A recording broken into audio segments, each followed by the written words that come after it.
Okay, kagarden, nalagyan na natin siya ng tanim na, nalagyan ng fertilizer na synthetic, yung complete, saka yung carbonized hull. Ang susunod na gawin natin ngayon, tatakpan natin siya.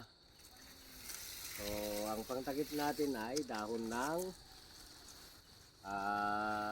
nyug. So, tuturuan ko itong mga kasama ko kung paano maglagay. So, dapat yung dahon, nakataas yung ano niya, dahon niya dito.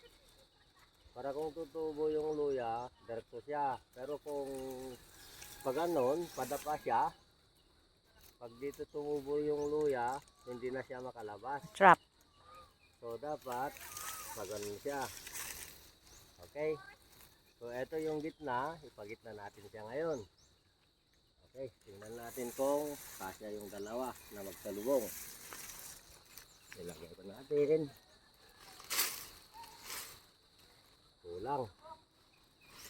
Anin mo doon ka, din. Akin na yung isa. Ibigay mo akin yung isa.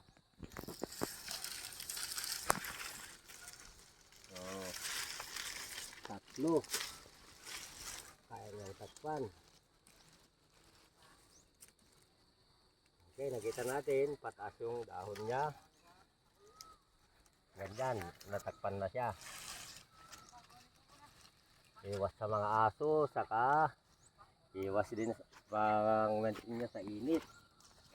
Itong mga dahon, pag nalagas na tuyo na ito, magiging organic din ito. Dagdag organic niya. Okay, kagarden. Shout out kay Batangganyong Biyahero, boss, saka si Transplanters.